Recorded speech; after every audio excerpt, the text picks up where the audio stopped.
আমার তো বেগুন লাগলেই গাছ থেকে এসে তুলে ফেলি, তো আজকেও এই যে বেগুন তুলে ফেলছি।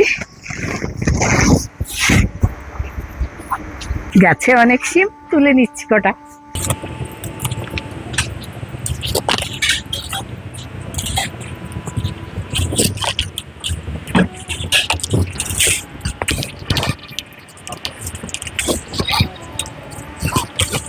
এক টানে কতগুলো পারলাম দেখুন।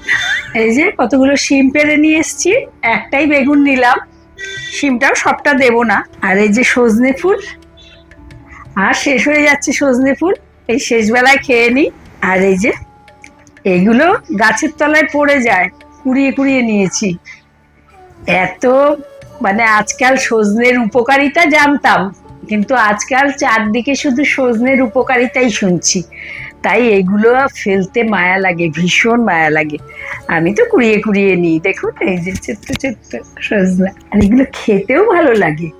অনেকে ভাবেন যে তিতকুটের, সজনে ফুল একবার খেলে না একটা নেশা আছে, খেতেই ইচ্ছে করে। এই যে সজনে ফুলের এই যে বোটাগুলো, এগুলো ফেলে দিচ্ছি।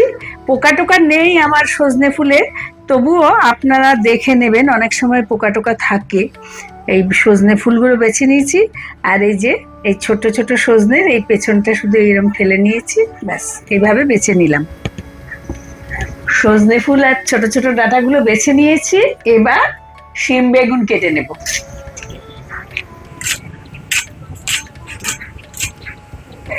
এরকম ছোট ছোট করে কেটে নিচ্ছি।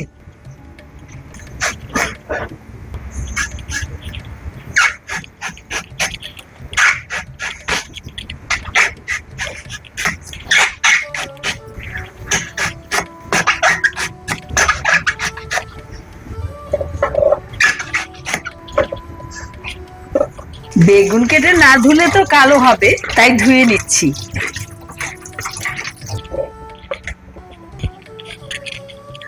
আর দুটো আলু কুচিয়ে নেব। এই যে এরকম করে কুচিয়ে নিচ্ছি। এই যে আলু বেগুন শিম ধুয়ে কুচিয়ে কেটে নিয়েছি। এই কচি সজনে গুলোও কিন্তু কুচিয়ে নিয়েছি। সর্ষের তেল গরম করে নিয়ে প্রথমে বড়ি ভেজে নেব।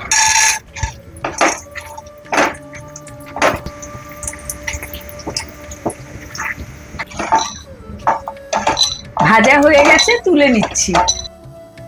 বড়ি ভাজার তেলের মধ্যে বেগুনটা একটু ভেজে নেব। বেগুনটা ভাজা হয়ে আসছে, আমি একটু লবণ দিয়ে দেব আর অল্প হলুদ।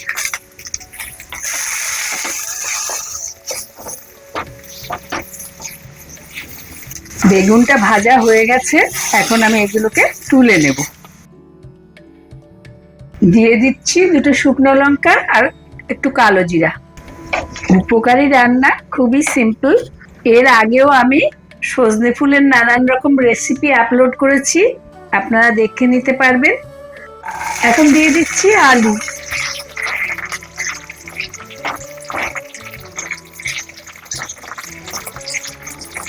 একটু ঢাকা দিয়ে দেব, ঢাকা খুলে একটু নেড়ে দিচ্ছি। এবার দিয়ে দেবো শিম।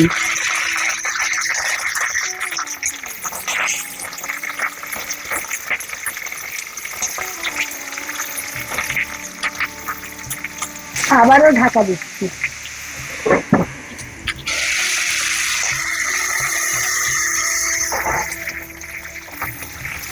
অল্প একটু রান্না করে নিলাম। সজনে ফুলটা যতটা কম রান্না করা যাবে ততই তো ভালো, উপকারী জিনিস। এই যে সজনের কচি যে ডাঁটাগুলো সেগুলো দিয়ে দিলাম, ফুলগুলো দিয়ে দিলাম। সজনে ফুল থেকেই জল উঠবে, তাতেই রান্না হবে। এক্সট্রা জল দেওয়ার ইচ্ছা নেই, যদি দরকার হয় অল্প দিতে পারেন।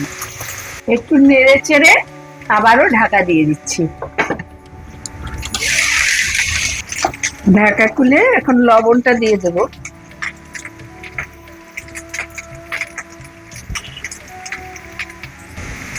হলুদ,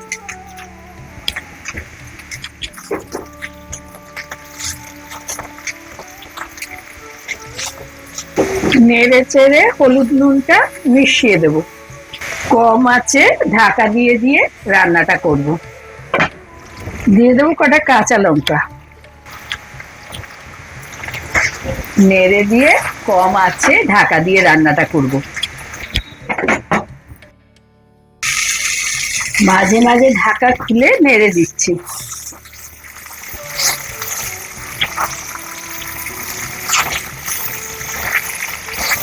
আলু ডিম সবই সেদ্ধ হয়ে গেছে,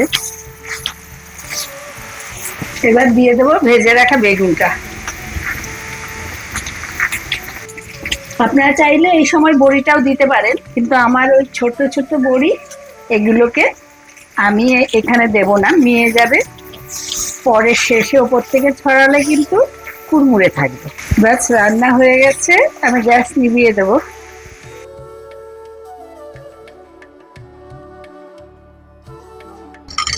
এবার ওপর থেকে একটু করে বড়ি ছড়িয়ে দেব। আপনাদের যদি বড় বড়ি হয় তাহলে একটু বড়িগুলোকে গুঁড়ো করে ছড়িয়ে দেবেন, মুচমুচে লাগবে। এইসব খাবারকে একটু মুখরোচক করতে হয়, কারণ তেতো খাবার অনেকেই পছন্দ করেন না। খুব তেতো কিন্তু হয় না, একটা তিতকুটে ভাব থাকে, কিন্তু এর উপকার এত বেশি যে আমি ওগুলোকে জলে সিদ্ধ করি না, তাহলে তো উপকারটা চলে যায়।